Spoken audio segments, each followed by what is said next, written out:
Alright, everybody, let's go with Mindhunter Season 1, Episode 8. At the beginning of the episode, we see Holden go into this classroom to talk to some elementary age students, and the principal has already talked to him about using certain words and trying to watch his language and not incorporate anything that might rile the children up. And we see how this becomes a problem because Holden's just consistently dancing around words and using the same vocabulary over and over again, which is essentially boring the children and disconnecting them from any interest in the topic. And it seems like this principle is a good representation of how a lot of educational systems work, where they don't really want to challenge students or children. They want to kind of just give them stale white bread version of things and not really help them to learn in a more active way. Afterwards, he speaks with the principal and he talks about how smart they are, and the principal says, "Sure, that was great. They're very smart. Top standardized test scores in the district." And this is just another reference to the way that he is teaching them, and most schools teach children, of trying to whitewash everything and make it digestible for them so that they can memorize facts and go through rote repetition, as opposed to where true learning comes in. Then one of the teachers brings up the issue of the principal tickling children's feet, and they talk about deviant behavior and how maybe this isn't in that classification. But one of the themes that's coming up in this episode and maybe throughout the series is, what does it mean to be deviant? And to deviate is to go away from the norm or to change course.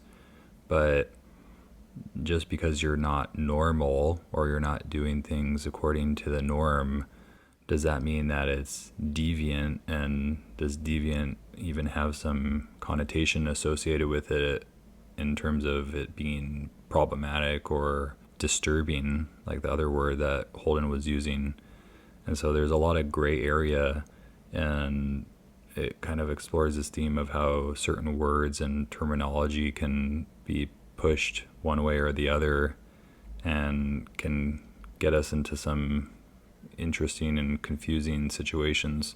We get an interesting scene between Holden and Debbie, where initially when he comes to her house, she seems like she's hanging out with another guy, and she's kind of standing off, being a little passive aggressive in terms of her behavior and how she's acting. And eventually they go to the bathroom and she's taking a bath, and we see how they're talking about ideas of power, especially with the teacher that Debbie used to have and teachers in general. Meanwhile, Holden is being viewed through a low angle shot, so showing how he has some power or authority in their relationship. And Debbie is seen from the high angle shot, and that she's in the bath and she's subjugated to him at the moment. And then he says, "Listen, if you need a ride home from school again, call me." And we might think that he's doing this out of the kindness of his heart, but even Debbie gives a strange look to this. And even though she says yes, I think she's even questioning, why is he doing this? And does it seem like maybe he's trying to gain some power back in their relationship and even take some control of things and not let Debbie kind of do her own thing? And it seems like she's going that way at this point and is maybe not going to go along with his interests. Holden goes back to interview Brutus, and Brutus keeps going on with this conspiracy theory stuff and how he didn't murder any of the women. And after a while, Holden kind of realizes what he needs to do to get further with the interview. And so they start speaking about the killer as if he is somebody else and as if it isn't Brutus. And this allows basically them to get on the same page. Do you think that he planned his attacks? Maybe the first one fell into his lap, but then Maybe after that, he got a taste for it. And now Brutus is going to start talking about what happened with this hypothetical serial killer, which is actually him, but it allows Holden to get where he needs to go and get the information he needs. And so we're just seeing more of the skill that Holden has in terms of doing things objectively, not taking it personally, and trying to get inside the mind of these individuals by being on their level somehow. And in this sense, it's by talking about the killer as if it's somebody else, somebody different.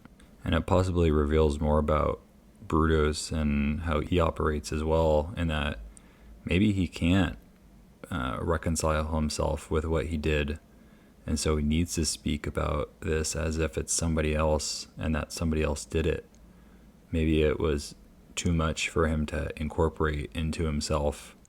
And so it's like a form of a dissociation that's going on with Brutus, and how he's almost like a split personality.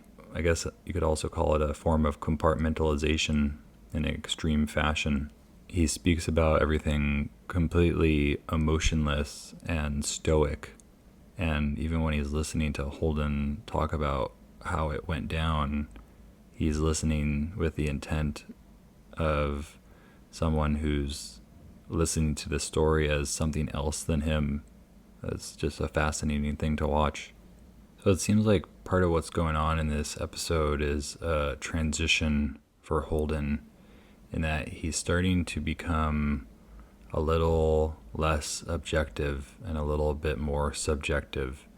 And part of that seems to be the power going to his head and his ability to have power over others and kind of dictate how things are going in his interviews and a lot of places of his life.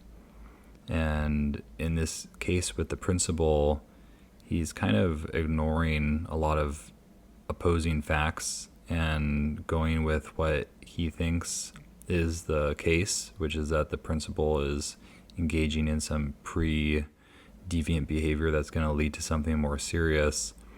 And he's kind of going full steam ahead oftentimes without listening to much reason, without having an open discussion about it. Let's tell him that. We're the fucking FBI. He goes back to the principal and basically demands that he stop tickling children, and is almost threatening him at one point and telling him that he needs to stop this for his own good, or something bad is going to happen to him. I heard your concerns. I followed your advice. I am advising you to hear the concerns of your teachers and your school board. You didn't know what the hell you were doing that day. And so this seems like he's definitely going towards an abuse of power at this point, where he realizes his position and what he can do with his authority, and that he can take this guy down if he wants to. And it seems like he's becoming determined to do that. He's not being aware of the blind spots in this case and how his own personal interests are getting in the way. And so he's straying away from the intuition that he once was using, which was more objective and kind of following a thread. And now his emotions are getting more tied up in it at this point. And then when Holden goes to Debbie's, we see this power and abusive power kind of continue to trickle into their relationship. She tells him that she's studying and then she doesn't want to be bothered. And so he kind of moseys around a little bit and acts like he's going to do something else. But then he slowly starts asking her about what she's studying about, and maybe if you start talking about your studying, then it'll help you remember better. And soon enough, they're talking about his case and his issues with the principal. And once again, the conversation is focused on him. I think that's different. Look, I can't do this right now. I have to finish because it's my semester project. And he's completely taken over the situation, taking control of what's going on with her, and how she was trying to have a quiet night to herself, and now it's all about him. And so we're seeing how maybe this is kind of a big problem for Holden, in that he's trying to dominate different situations in his life, including his relationships and things at work, and cater or tailor them to his specific needs. And then when he learns that Debbie's gonna be doing an art project with Patrick from class, he starts to get more worried and start asking her really digging questions. And you see how he's trying to regain control because he knows that he's kind of losing some dominance in the relationship. And this is doing the opposite of what he wants. He wants to retain the relationship, but all it's doing is pushing her away and making her go the opposite way, because he's being too intrusive, and he's not allowing her to actually be who she wants to be.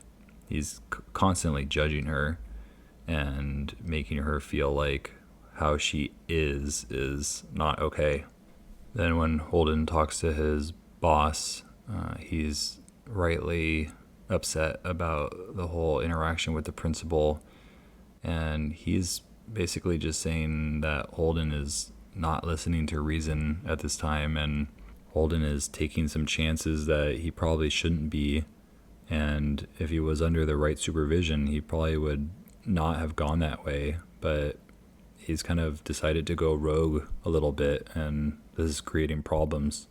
Then Tench and Wendy basically echo the same thing, in that Holden is allowing things to get personal, and he's doing things of his own accord and not listening to outside reason. What? Your behavior reflects on us. You cannot use this study as justification to launch personal campaigns. And it seems like he's kind of getting power hungry a little bit and thinking that he knows everything and nobody else does. And this is just gonna start creating distance between him and all the people around him in his life in the next couple episodes. Holden goes to Debbie's art installation, and he might act like it's because he wants to see what she's doing in terms of the art, but really he's just checking up on her, and his fears are confirmed when he sees Debbie kind of making out with that guy that she's been hanging out with. And Holden runs out of there, and he's obviously upset, but like I've been saying, this is something that he's perpetuating because of his need for control and dominance in their relationship, and not allowing her to be herself. And it's led to this outcome. And then we get this great telephone interchange with Holden and somebody from the school board. And I just have to spend a couple of minutes breaking this down, because this is an amazing piece of cinema. Holden sits down, gets on the phone, and he talks to the school board employee, and they're saying how they're going to let the principal go. And Holden responds at one point by saying, What troubles me is I believe he's developed a compulsion that he's justifying as a choice. and although this is about the principal, this is a comment about Holden. He is someone who has developed a compulsion for control, a compulsion for needing to work all the time, a compulsion for needing to be right, and he's justifying it as a choice. He thinks that he's choosing to do these things, but he's really not. He's being driven by unconscious forces that he's not aware of. He doesn't know enough about his own psychology to understand why he's doing the things that he's doing. And then as they continue the conversation, he says, I can't say that his behavior wouldn't escalate to something more serious.